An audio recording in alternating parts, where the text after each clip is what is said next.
Hey, I'm Daniel and welcome back to another Elder Scrolls Betrayal of the Second Era video. And today we're doing a skill line breakdown. I'll explain how it works, highlight some common rules mistakes, and share some tips based on official clarification, community knowledge, and my own playtime. Let's go! Alright, so let's talk about One Hand and Shield skill line. This skill line belongs to the Warrior Constellation, as you can tell by this little red icon at the bottom of the reference sheet, which is important for certain effects like town trainers or certain class abilities. Also, this skill line is associated with stamina as the main stat, as you can tell by this green icons over here, which means the number of dice you can roll in a single engage is limited up to your stamina stat, and this skill line also requires a light weapon battle form, which means you can target only adjacent enemies with this particular skill line. So first, let's talk about level 1 skill dice called Shield Discipline, and I would say that in this particular case it's pretty important to memorize and just know the name of this dice because we're gonna see them a lot throughout this skill line. So Shield Discipline are active dice, which means after you're resolving them, you need to place them in your active slot, which you can tell by this little green icon with the letter A inside, and then it says that when you place this die in an active slot, you deal X damage to your target, and when you are dealt damage by an enemy,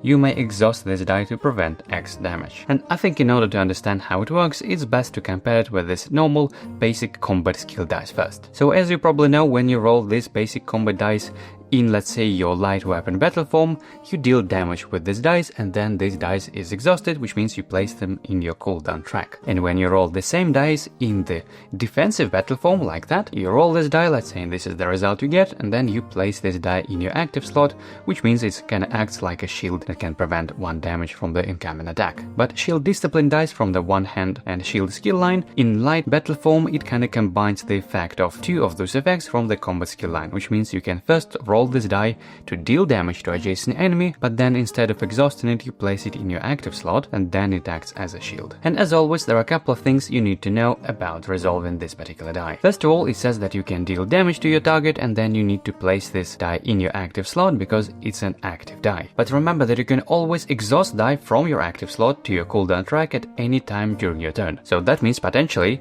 if you want to, you can roll this die, deal some damage, and then place this in your cooldown track essentially right away. I mean, I guess technically you should put this in your active slot, and then you can decide to exhaust this if you want to, and only then place it in your cooldown track, but I guess you can save some fiddling and just deal some damage and exhaust it right away. But of course, you may then ask, and why would you do that? Because essentially you're losing your shield, so why would you want to essentially skip in this part and exhausting this right away? And well, there are actually a couple of reasons why you want to do that, especially if you're playing someone like Orc or maybe a Bard or Acrobat. So essentially, if you can give yourself extra recovery or extra turn, which is essentially also extra recovery, you may want to cycle those dice quickly, so that means you would deal damage, you place them in your cooldown track, which means they are exhausted, then you trigger either your new turn if, let's say, you play in an Orc, or maybe you trigger your Acrobat class ability to resolve a new recovery step, so that means you will recover those dice right away instead of waiting for the enemy to deal some damage for you, so only then you could exhaust it, and you kind of speed this up a little bit like that. Now, another thing to keep in mind about this die, and I think this is somewhat not maybe very obvious, because it says that when you place this die in an active slot, you deal damage to your target. And this is of course true, and this is how this die is supposed to work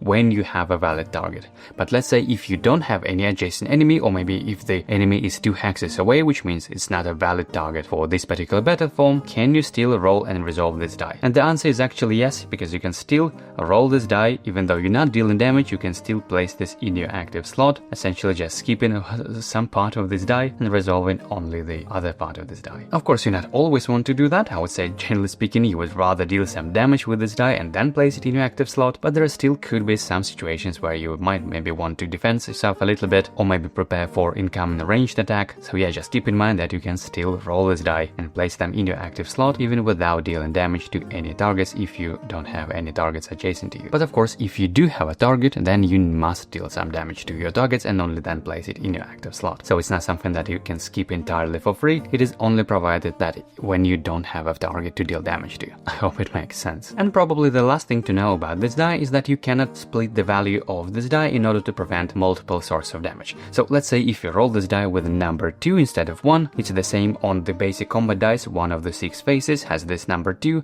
and let's say you place this in your active slot like that, and then maybe let's say this enemy rolling 1 combat die and it deals 1 damage. And even though you have this number 2 in your active slot, which means you can potentially actually prevent up to 2 damage. Even this single damage will still knock out this die from your cooldown, from your active slot, which means it will be exhausted and placed in your cooldown track. But of course you can still combine the value of multiple shield discipline dice. Let's say we have this one with number 1 and let's say this one with number 1 as well, and the enemy is rolling this result, dealing 2 damage, and in this case you can prevent both of this damage, and of course both of these dice would be exhausted like that. Moving on to the level 2, we have a single die here called Heroic Slash, which on the one face deals 2 damage to your target for each shield discipline die in your active slot, and on the other side it exhausts any number of shield discipline die from your active slots and deals 3 damage to your target for each die exhausted this way. And so, as I said earlier, we're gonna see this reference to the level 1 skill dice shield discipline quite often, and this is one of that cases where other die is doing some damage based on that shield discipline die. And so let's say we have this both shield discipline die sitting in our active slot, and let's say we rolled this result with this particular phase. And in this case, because we have 2 shield discipline dice in our active slots and this phase deals 2 damage for each, that means we would deal 4 damage and then exhaust this die like that. But let's say if we roll this particular side, we can choose any number of shield discipline die to exhaust, and let's say we can choose to exhaust both of them, move them from the active slot to the cooldown track, and because we just exhausted 2 dice this way, it means this side would deal 6 damage, because it deals 3 damage for each, and then you exhaust this die itself as well. So essentially this side of the die deals more damage, but for the cost of losing all of your defense, all of your shields. And I think the main thing you need to know about this die, which is somewhat not maybe very obvious for beginners, but you can actually roll all of those 3 dice together, of course provided that you have enough stamina to roll all of those number of dice. But let's say if you roll this dice with this result, or actually doesn't even matter in which result you get for your Heroic Slash, but remember that you can always choose the order in which you resolve your dice. So let's say if these are 3 dice that you rolled, you can choose to resolve this one first, which means you would deal 2 damage with this die first, and you then place them in your active slot. And then you can resolve, let's say, this side, which deals 4 extra damage because we have 2 shield discipline dice in our active slot, which means this total engage of those 3 dice rolled together with this particular result would deal 6 damage. And of course you would end up with those 2 dice still seated in your active slot, and this one is exhausted like that. And of course the same is true if you would roll this particular side. You can still roll all of those dice together, and you can choose to resolve those shield discipline dice first, dealing some damage with them first and place them in your active slot, and only then remove them again, and so this particular engage would deal 8 damage instead of 6. But also remember that there are 2 Heroic Slash dice in the supply, so you can potentially train them both and roll them both. And let's see what's gonna happen in that case. So let's just say we have those both Heroic Slash trained, and let's say we have both of the shield discipline dice in our active slot. And so let's say if we roll this both shield discipline dice together, and let's say this is the result that we get. And because each of this phase of the die, it deals 2 damage for each of the shield discipline dice in our active slots, that means this die will deal 4 damage and this one will deal 4 damage, so that is 8 damage in total, and then this would be exhausted and placed in the cooldown track like that. Then as another example, let's say we roll them together again, but this time we get this result. So 2 different faces of this die. And well, as always, because you can choose the order in which you resolve your dice, you can choose to resolve this one first, which means you first would deal 4 damage, 2 for each of these shield discipline dice in your active slot, then this would be exhausted. Then as part of resolving this die, you can choose any number of shield discipline dice, so let's say if you choose to exhaust both of them, then they will be placed in your cooldown track, and then you would deal 6 more damage, 3 for each of the die exhausted, so that the total engage would be 10 damage. And all of these 4 dice would end up in a cooldown track in this particular order. And as a final example, let's return those shield discipline dice to your active slot, and let's say you roll those Heroic Slash dice again, but this time you get 2 identical results of another phase. And well, in this case, since the first die will knock off all of your shield discipline die from your active slot, and then it would deal 6 damage, but for the second die we would have no shield discipline dice left in our active slots, and so this side of the second Heroic Slash die would deal no damage whatsoever. And so that means that potentially if you want to maximize the damage, you can train both Heroic Slash, but just be mindful of that particular result, because if you get 2 of those phases, it means you can resolve essentially just only one of them, and another one would deal no damage whatsoever. Moving on to the level 3, and the first die we have called Defensive Posture. Again, it's an active die, as you can tell by the little green icon and the letter A inside it, and it says after you are engaged by an adjacent enemy, roll 1 enemy combat die for each damage dealt to you. Deal the roll damage back to the enemy, then exhaust this die. So this is definitely a pretty interesting one. one. Of course, first you need to roll this die and you place this in your active slot, and like most of the active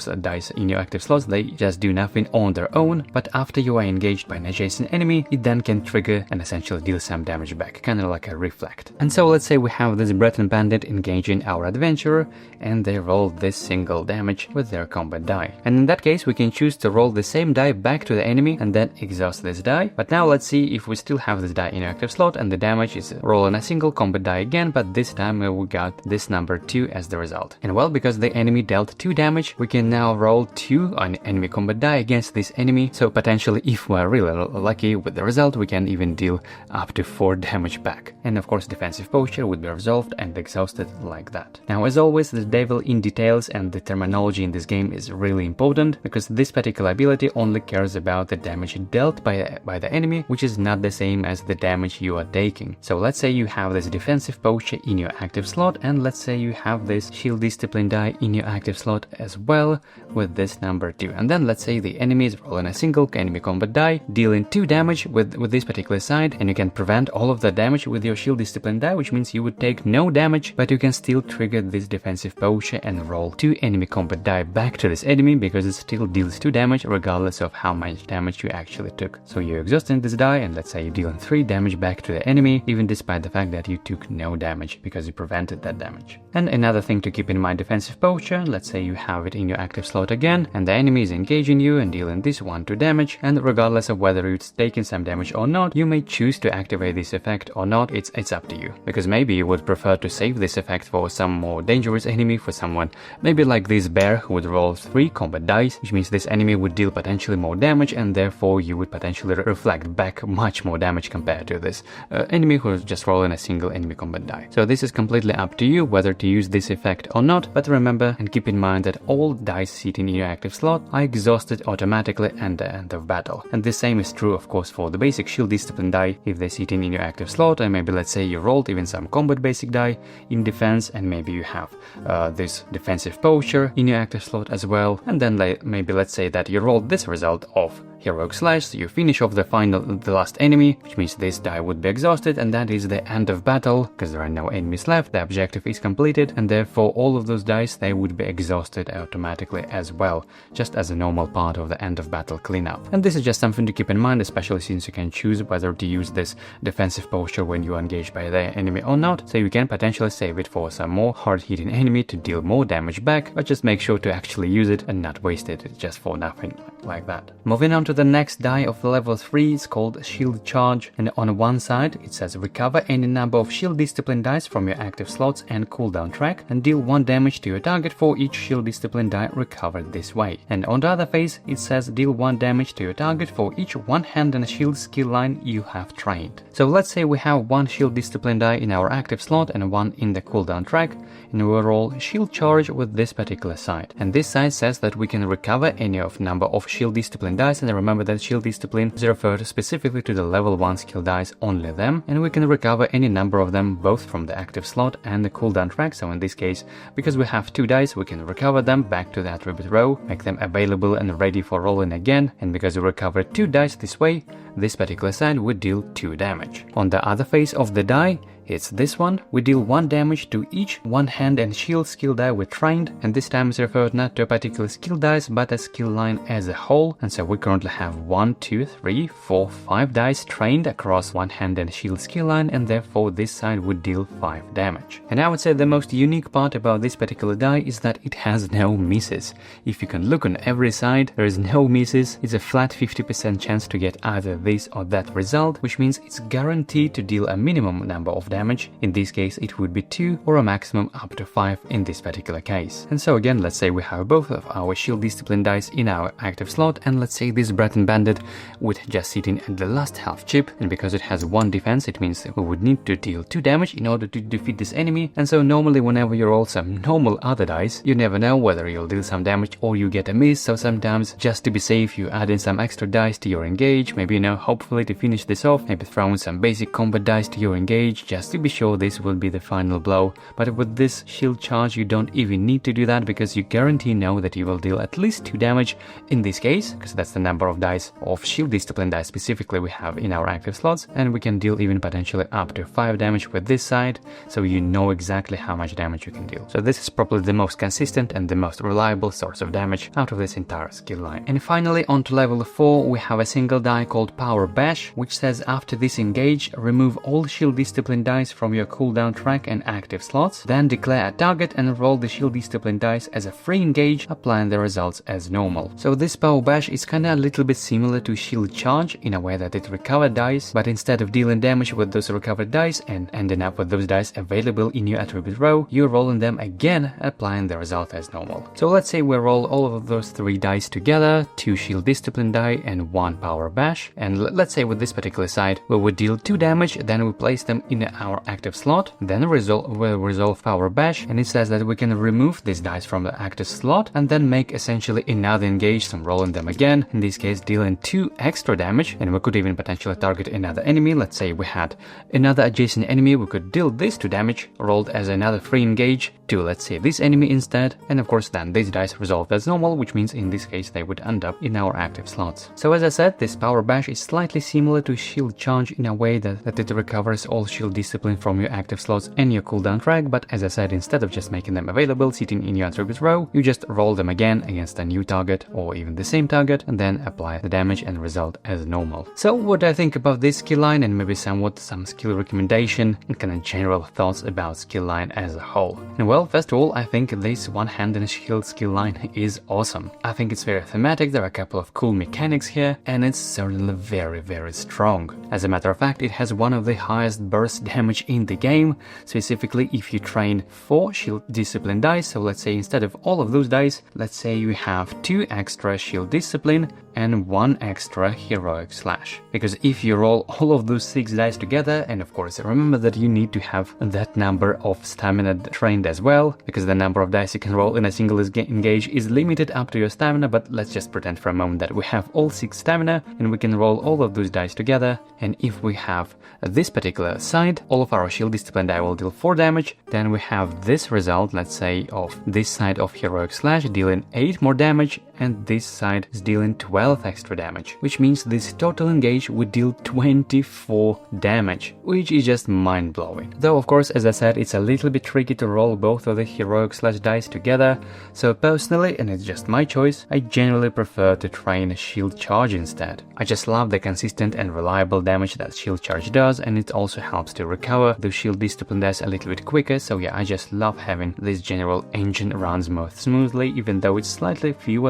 less damage compared to trained both heroic slash, both of those copies. I think still this one is just a little bit more reliable and kinda all-rounded. I think this defensive posture is pretty cool as well, but just keep in mind that because it's an active die, it means it competes on the very limited number of your active slots. That means if you train defensive posture, both of your heroic slash and shield charge would be maybe slightly less effective. At least they won't deal as much damage compared if you would train all 4 basic shield discipline dice. Now this level 4 skill die Power Bash, I think it's a little bit odd because it doesn't deal that much damage, and I think even training another shield discipline die still provides a little bit more damage simply because it combos so well with both heroic slash and shield charge. But that being said, I think this is still a great option specifically for more defensive builds. Maybe if you're playing with other adventurers and you care more about kind of holding the line and soaking all of this damage, I think this skill die is great because you end up dealing some damage with your shield discipline die, and then after that you still roll them again, applying to your active slot again. So I think in that sense Power Bash is really nice, and maybe in this particular case it's kind of worth training this together with defensive posture, which of course ends up being a completely different build compared to heroic slash and shield charge. So there is definitely some good healthy variety in this skill line, different kind of build variation and combination. If you want to go full on offense, then definitely train both heroic slash. If you want to add a little bit more sustainability and reliable damage, then shield charge is great. And if you want to go full on defensive option, I think defensive posture and Power Bash are great together as well. Now, as probably the only weakest point of this particular skill line is that it's so heavily relying on each other dice, on comboing those dice together, specifically on training a lot of shield discipline dice. So unlike some other skill lines where you maybe slot just 1 or 2 skill dice and you're kinda good, for this particular skill line for one hand and shield you need to heavily invest a lot of experience and a lot of slots in your attributes row if you want to get the most value out of the synergy between those skill dice. And that's it for this breakdown. If you found it helpful, feel free to give it a like and subscribe, this really helps the channel grow. And if you would like to support what I'm doing more directly, you can do this over on Patreon, and I would appreciate this a lot as well. And well, thanks for watching, and I'll see you in the next video.